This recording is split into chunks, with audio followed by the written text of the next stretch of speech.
సన్నివేశాలు కల్పితాలు అస్సలు కావు, అన్నీ నిజాలే. మా సేఫ్టీ కోసం పాత్రల పేర్లు మాత్రమే మార్చాము. No one were harmed during the making of this program.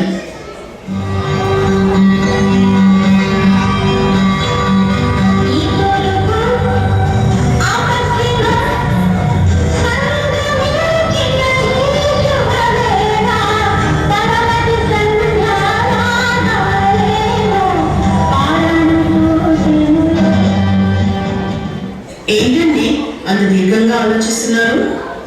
ఏం లేదు, ఈసారి ఉగాదికి మంచి స్టిక్ రాద్దామని. ఇందులో ఆలోచించారేముంది? ఉగాది గురించే రాస్తే సరే.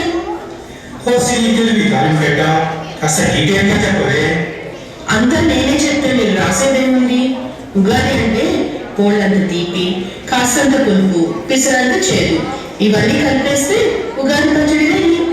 ఐడియా మన ఊర్లో జరుగుతున్నవన్నీ కలిపేసి దంచేసి పిసికేసి పచ్చడి పచ్చడి చేసేస్తా. మన ఊర్లో మన గురించి మరి అంత పబ్లిక్ గా చెప్తే బాగోదేమో. ఇద్దరు మన కాస్త తెలుగు వాళ్ళే కదా, సాదాగా చెప్తే అంత ఫీల్ అవ్వాలని అనుకుంటున్నా. అయితే మా ఫ్రెండ్ హారిక కథతో మీరు పచ్చడి మొదలు పెట్టండి. డ్రైవింగ్ రాదని ఎగతాళి చేస్తుంటే వాళ్ళ ఆయనకి ఎలా బుద్ధి చెప్పిందో తెలుసా?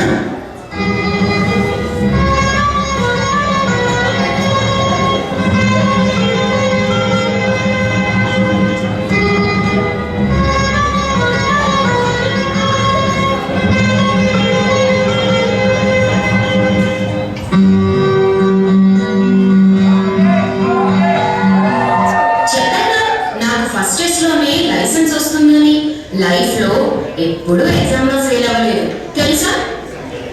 అంత సీన్ లేదే. 6 నెలల నుంచి నీకు డ్రైవింగ్ నేర్పించి ఇక లాభం లేదనుకొని నేను వదిలించుకున్నాను. ఏంటి మీలో మీరే ఏదో అనుకుంటున్నారు? చాలా మంచి అనుకున్నా. ఇప్పటి నుంచైనా బయట పనులు కొన్ని చేస్తూ ఉండు.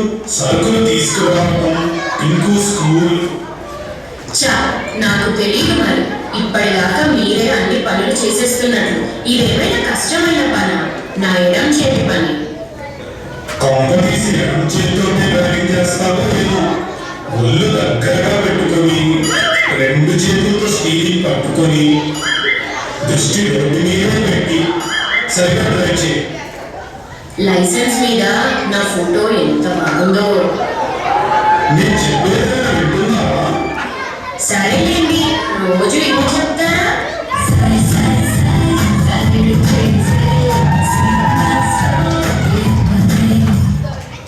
నేను నా పేరు కూడా బాగు చేయలేదు. ముందు ఎన్ని కార్యక్రమాలు చేస్తావో ఏంటో.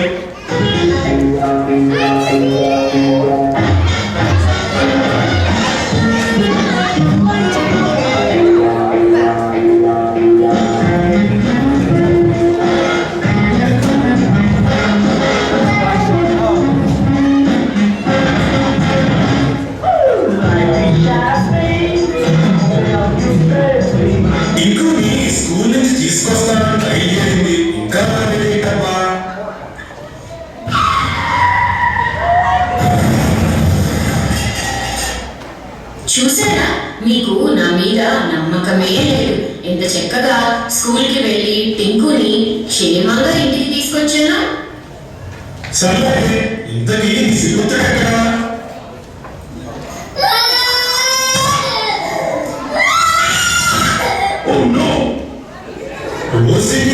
ఈ పిల్లడే మన టింకు ఎక్కడ? వాడి స్కూల్లో చేసావా? అయ్యో నాకు తెలియదండి. నేను కారులో వెయిట్ చేస్తుంటే ఈ పిల్లలు తలుపు తీసి కూర్చున్నాడు. మీరేమో దృష్టి రోడ్డు మీదే పెట్టమన్నారుగా, అందుకే ఈ పిల్లల్ని చూడలేదు. అంతా మీ వల్ల జరిగింది. అది సంగతి. వీడి పేరు టింకు. నువ్వు టింకు అని పిలిచేసరికి ఈ టింకు వచ్చి కారులో కూర్చున్నాడు. ఇప్పటి నుంచైనా కాస్త జాగ్రత్తగా చూసి నా పిల్లాన్ని తీసుకురా. సరే అండి.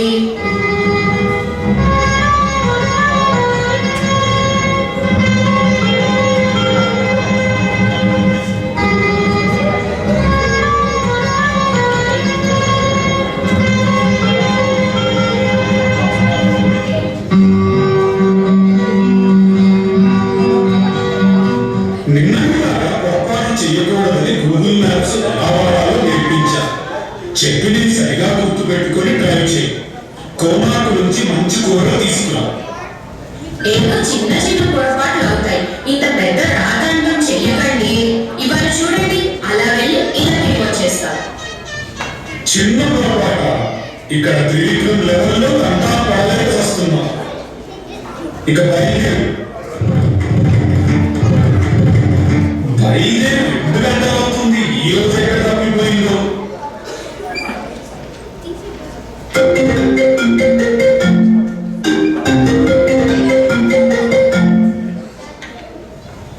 ఏమండి, నేను చాలా దూరం వచ్చేసానండి.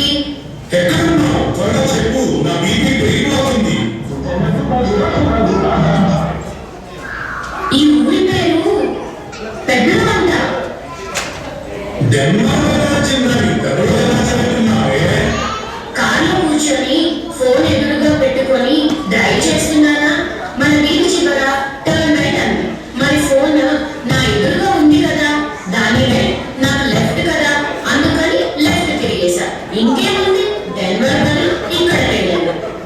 ఓయ్ నాయనో, నేను జన్మలో బాగు చేయలేను.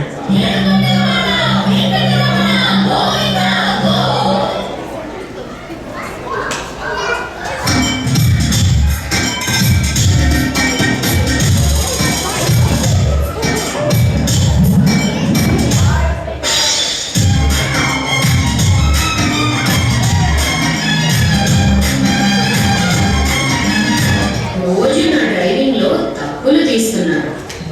ఇవాళ ఆయన పని చెప్తారు. ఏమండి, ఇవాళ మా ఫ్రెండ్స్ తో కలిసి షాపింగ్ కి వెళ్ళొస్తా. ఈ రోజు నా కోసం మీరు వంట చేస్తారా? నువ్వు ఏమన్నా అడిగితే నేను ఎలా కాదంటాను? అయినా నేను వంట చేయడం నీ డ్రైవింగ్ లో కాదు. ఎడం చేతితో గరిట తిప్పి 5 స్టార్ లెవెల్లో డిన్నర్ రెడీ చేస్తా. Enjoy your shopping.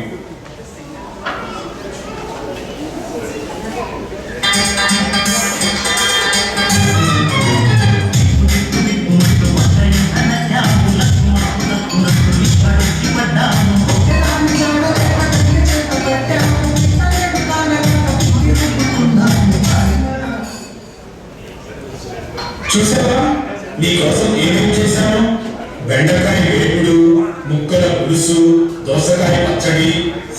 అబ్బా, వింటుంటేనే నాకు నోరు ఊరుతోంది. రండి, భోజనం చేద్దాం. ఇదేంటండి, కూర నల్లగా మాడిపోయింది. కూర చేస్తున్నప్పుడు ఇంకోకి ఆకలేసింది. వాడిని చూసుకొని వచ్చేసరికి ఇలా. సరే, ఈ పక్కన పెట్టి పులుసు తిందామా? ఇదేంటండి, పప్పు సరిగ్గా ఉడికినట్టు లేదు. మీరు కందిపప్పే వేశారా? ఏంటి, నాకు కందిపప్పు తెలియదు అనుకుంటున్నావా? అయ్యదమ్మా, ఇది శనగపప్పు అండి బాబు. మీది వంట కాదు, పెంట. పైగా 5 స్టార్ అంటూ సుత్తి కబుర్లు మీరును. అర్థమైంది. నువ్వు కారు నేర్చుకుంటూ పొరపాటు చేసినట్టే నేను వంటలో పొరపాటు చేస్తున్నా. ఇలాగే ఇద్దరము ఒకళ్ళనొకళ్ళు అర్థం చేసుకుంటే ఎంత బాగుంటుందో. అవును, మన పిల్లలు పెద్దవాళ్ళై మనకి హెల్ప్ చేస్తే మన ఇల్లు బృందావనమే.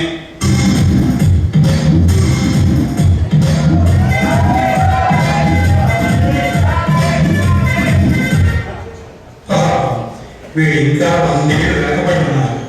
ఈ కాలంలో పిల్లలతో ఇల్లు బృందావనం కాదు, యమగోళలాగా తయారవుతుంది. కౌసల్యా సుప్రజా రామ పూర్వ సంధ్యా ప్రవర్తతే. ఈసారి ఉగాది వీకెండ్ వచ్చింది, కాస్త తీరిగ్గా పండగ జరుపుకోవచ్చు.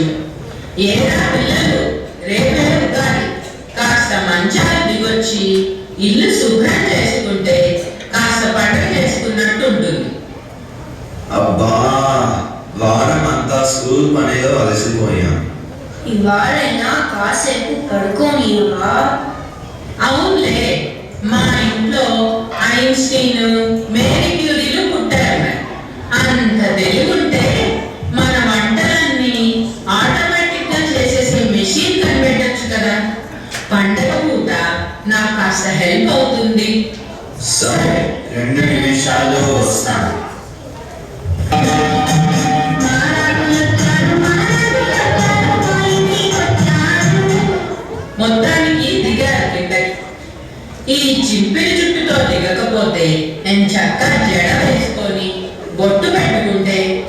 సొమ్ము ఏమన్నా పోతుందా? నా సొమ్ము కాదు, నా బ్యాంక్ అకౌంట్ ఖాళీ అవుతుంది. నా ఫ్రెండ్స్ మేకప్ ఖర్చు వింటే నువ్వు కళ్ళు తిరిగి పడిపోతావు తెలుసా.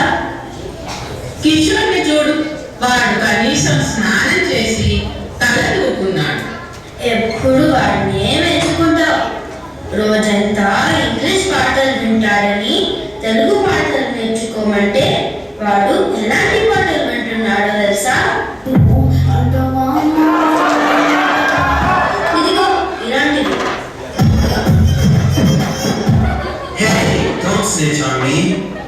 అన్ని మీ నాన్న బుద్ధులు వచ్చేవి. అసలు ఇంతకీ మీ నాన్న ఎక్కడో పొద్దున్నే చక్కగా కాఫీ టిఫిన్ చేసేసి తుర్రు అన్నాడు. ఏమంటో కాస్త ఇలా వస్తారా? కాసేపు ప్రశాంతంగా ఉండని బాబు. ఇప్పుడే కొన్ని కొత్త ఆలోచనలు తొందరగా వస్తున్నాయి. ఈ కవిత పూర్తి చేసుకొస్తా నాకు. ఆ దండులు సరిపోతాయా? నేను రెండయ్యనా? అంతేందులే, నేనే వస్తా. సంక్రాంతి రోజే ముగ్గులు ఎందుకు పోయాలి? ఉగాది నాడే పచ్చడి ఎందుకు తినాలి? సంక్రాంతి రోజే ముగ్గులు ఎందుకు వేయాలి? ఉగాది నాడే పచ్చడి ఎందుకు తినాలి? సంసారం ఒక చదరంగం, ఇల్లంతా ఒక రణరంగం. వా వా వా. నాన్న, అన్ని పెన్నులు ఎందుకు నీకు? కవిత్వం రాయడానికి ఒక్క పెన్ను సరిపోదా? ఒరే, నా కవిత్వం గురించి అనవసరంగా కామెంట్ చేయొద్దు. కవిత్వం గురించి నీకేం తెలుసు? ఒకేసారి నా బుర్రలో హాస్యం, కరుణ, అద్భుతం, రౌద్రం లాంటి నవరసాలు తన్నుకొని కాటాన్ని పొమ్ముకుంటూ వచ్చేస్తాయి. ఒక్కొక్క రసానికి ఒక్కొక్క పెన్ను. ఇదంతా నీకు అర్థం కాలే. ఇంతకీ నన్ను ఉండపడాలని ఎందుకు పిలిచావు? పొంగుకుంటూ అంటే గుర్తొచ్చింది. ఇందాక మిమ్మల్ని పొయ్యి మీద పాలు చూసుకోమన్నానా? మీ లోకంలో మీరుండి పనంతా నా నెత్తిని పారేస్తారు. అదా, నేనేమి ఖాళీగా కూర్చోలేదు. కవిత్వం అంత ఈజీ ఏం కాదు. రవి కాల్చనిది కవి కాల్చును అంటారు, తెలుసా? అదేంటి, రవి అంకుల్కి కళ్ళు బాగా కనిపిస్తాయి కదా? రవి అంటే రవి అంకుల్ కాదురా, సూర్యుడు. ఈ వర్క్ ఫ్రమ్ హోమ్ వచ్చినప్పటి నుండి ఇదో కొత్త పిచ్చి పట్టుకుంది మీకు. మీ కవిత్వం గోల కాస్త ఆపి రేపు అమ్మాయి సంగీతం ఎగ్జామ్ కి బాగా ప్రాక్టీస్ చేయించండి. వామ్మో, సంగీతం పరీక్ష? పుస్తకం తీసుకుని త్వరగా రావే. బాగా ప్రాక్టీస్ చేసి మంచిగా పెర్ఫార్మ్ చేయాలి. పరీక్ష నాకైతే నీకెందుకు కంగారు? అలా అలాగే, నీ సంగీతం టీచర్ అంటే నాకు భయం. నువ్వు సరిగ్గా పాడకపోతే నన్ను తిడతారు. ఇది నా సంస్థానం, జాగ్రత్త. టీచర్ మీద ఉన్న భయం అమ్మ మీద ఉంటే కాస్త బాగుండేది. జయము నిశ్చయమురా, భయము లేదురా, జన్మలోనే భార్యకెప్పుడు లొంగవద్దురా. ఎదురు తిరగరా, ఎదురు తిరగరా. ఏంటి భయం లేదా? ఎదురు తిరుగుతారా? ఉండండి మీ పని చెప్తా. చూసావా, ఇద్దరు మళ్ళీ తప్పించుకున్నారు. నువ్వైనా కాస్త హెల్ప్ చేయరా? నాకు ఇవాళ అస్సలు కుదరదు. వచ్చే వారం బయాలజీలో పెద్ద టెస్ట్ ఉంది, చాలా చదువుకోవాలి. సరే, నువ్వు వెళ్ళి టెస్ట్ కి బాగా చదువుకో. ఇంకా ఇంటి పనులన్నీ నేనే చూసుకుంటాను.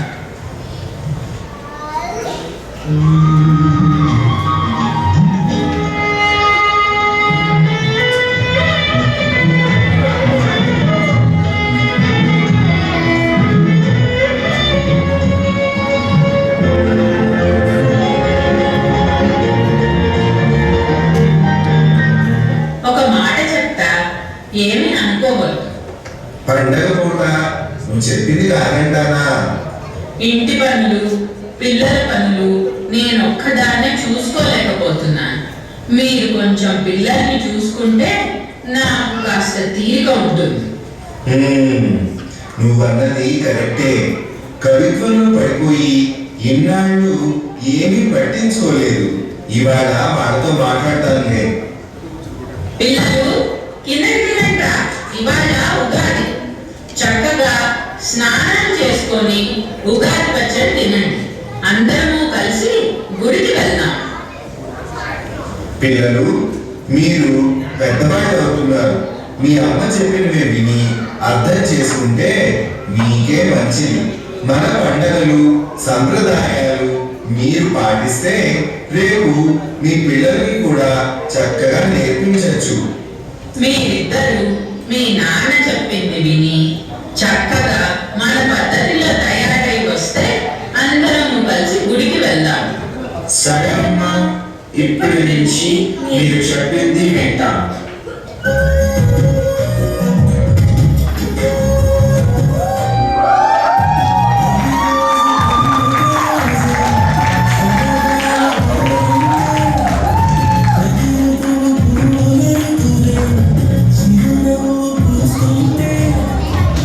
పాపం కవిత రోజంతా పిల్లలతో క్షణం తీరిక ఉండదు. పిల్లలు కాలేజీకి వెళ్తే కాస్త పని తప్పుతుందేమో. పిల్లలు కాలేజీకి వెళ్తే మిగిలేది అమ్మ, నాన్న, ఒక బొచ్చు కుక్క. ఆ కథ ఎలా ఉంటుందో. ఇదిగో మన రామాయణ కథగా ఉంటుంది.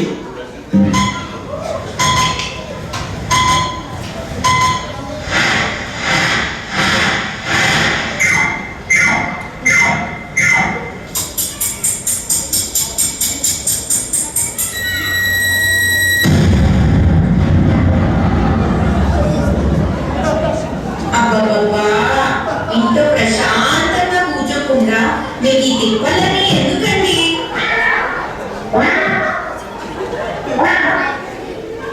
ఇంజనీరింగ్ చదివినా మీకు ఇంజనీర్ ఉద్యోగం ఎందుకు రాలేదో ఇప్పుడు అర్థమైందా? డోంట్ ఛాలెంజ్ మీ. ఎప్పటికైనా నేను ఇంజనీర్ అనిపించుకుంటాను. చూడు, అది మీ వల్ల కాదు కానీ కనీసం ఒక కప్పు కాఫీ చేసి పెడతారా? ఇదిగో అలాగే పెళ్ళైన కొత్తల్లో మీ విశ్వాసం ఎంత బాగా వేస్తారు అని ప్రేమగా అన్నారు, గుర్తుందా? అప్పటి నుంచి నేను గేలు తోడుతూనే ఉన్నాను. కాఫీ కావాల, కాఫీ. ఏదో పెద్ద పొడి చేశారు కానీ నన్ను వదిలేయండి.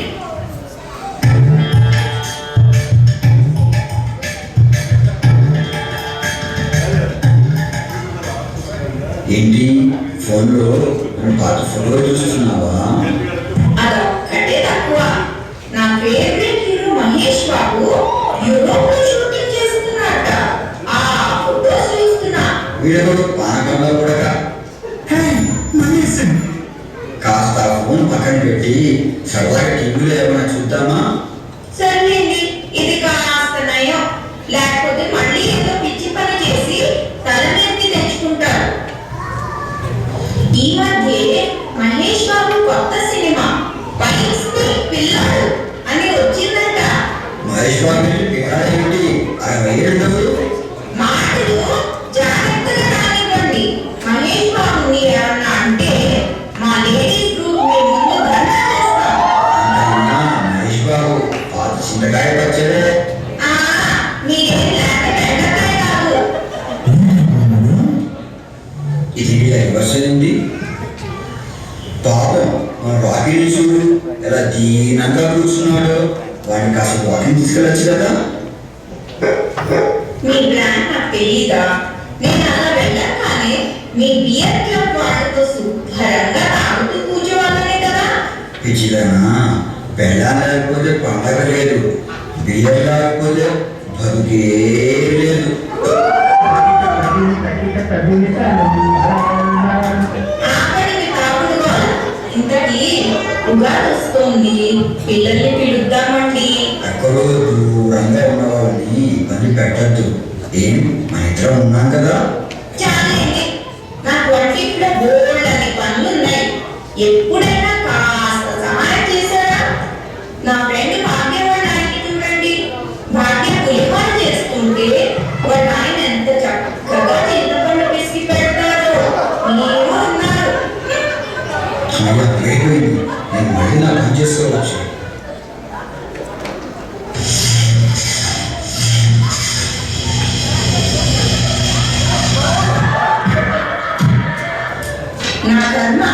మళ్ళీ ఏదో మొదలెట్టారు. ఇంకా లాభం లేదు కానీ మన పిల్లల్ని పిలుస్తాను.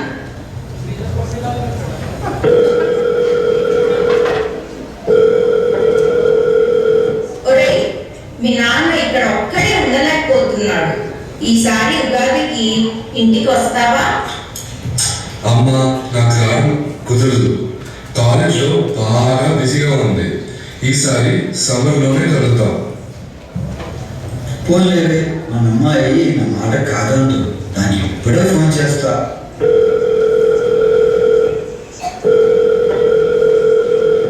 నాన్న ఇప్పుడే తమ్ముడు ఫోన్ చేశాడు. నాకు ఆఫీస్ లో చాలా పనులు ఉన్నాయి. ఈసారి అవ్వదు. సారీ నాన్న. విన్నవాళ్ళకి అక్క అన్న వాళ్ళకి రావంట. ఈసారి వారి పచ్చడి అంతా నీకే. పోనీలేండి, ఈసారి ఉగాది మన కోస్టా తెలుగు వాళ్ళతో జరుపుకుందాం.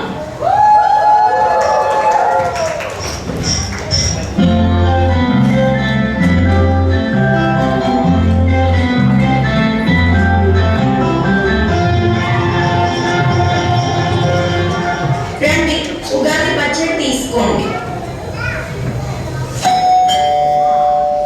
పండుగ పూట మంటికి ఎవరొచ్చారబ్బా?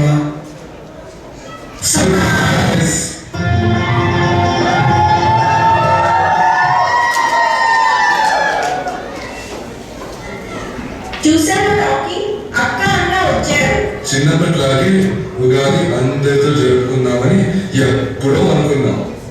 మీకు చెప్పకుండా వస్తే ఇంకా బాగుంటుంది కదా, అందుకే ఈ సర్ప్రైజ్. మా మీద ప్రేమతో పండగ వచ్చారు. మాకు అదే సంతోషం. అమ్మయ్య, ఇప్పుడు ఇంటికి కళ వచ్చింది. మేమే కాదు, మాతో పాటు మన తెలుగు వాళ్ళు అందరూ వచ్చారు.